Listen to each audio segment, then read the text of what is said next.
My name is Fabrizio. This is my 30th year with the United Nations, and I'm an ASG working in the Office of the Secretary General. Today, the Secretary General is launching his strategy on mental health. His commitment to fight stigma has given me the courage to tell you this. I've had mental health problems. 26 years ago, I was a P3 and head of the UNHCR office in Sarajevo. The town was cut off and under siege. Shelling and sniper fire were continuous, all day and most nights. We slept on the office floor and worked relentlessly to bring aid to the inhabitants of the town.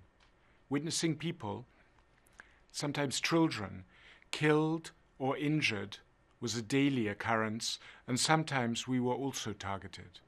It was not my first experience of conflict, and I thought I was immune to what I was experiencing. I felt no fear.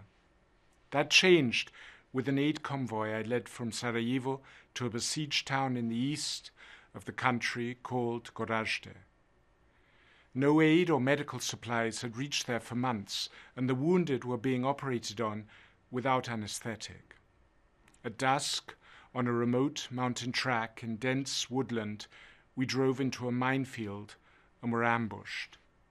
As we started up the mountain track, prior to the ambush, we came across the bodies of 3 recently killed soldiers.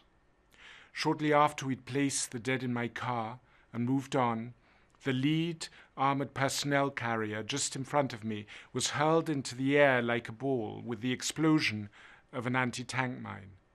Machine gun fire from the woods followed the explosion. Our UN soldiers returned fire, but we were pinned down. When we tried to move again, the truck behind my car exploded another landmine. We had to spend the night there, trapped, helpless, in an ambush site in a minefield. That night, we were all convinced we would be killed.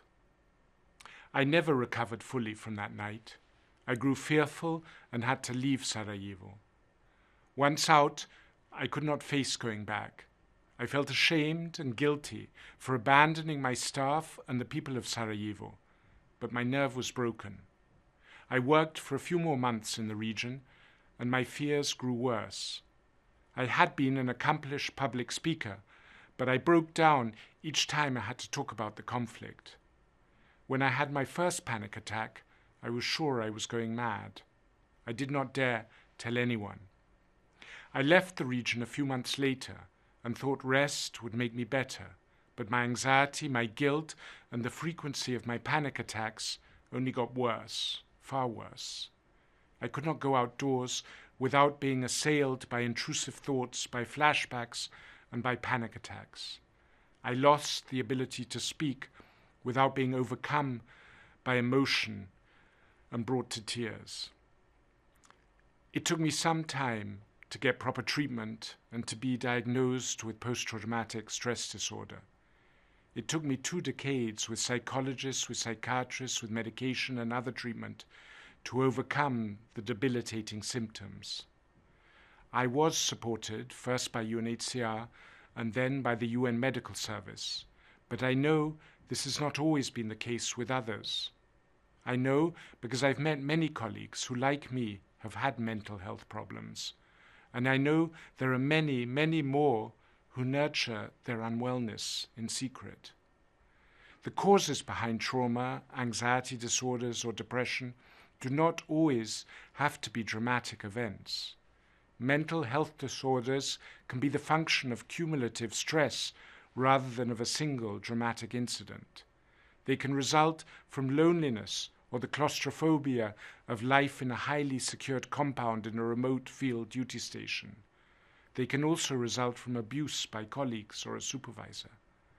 There are as many triggers for mental health problems as there are viral or bacterial infections. But there is one major difference between mental health problems and physical ailments.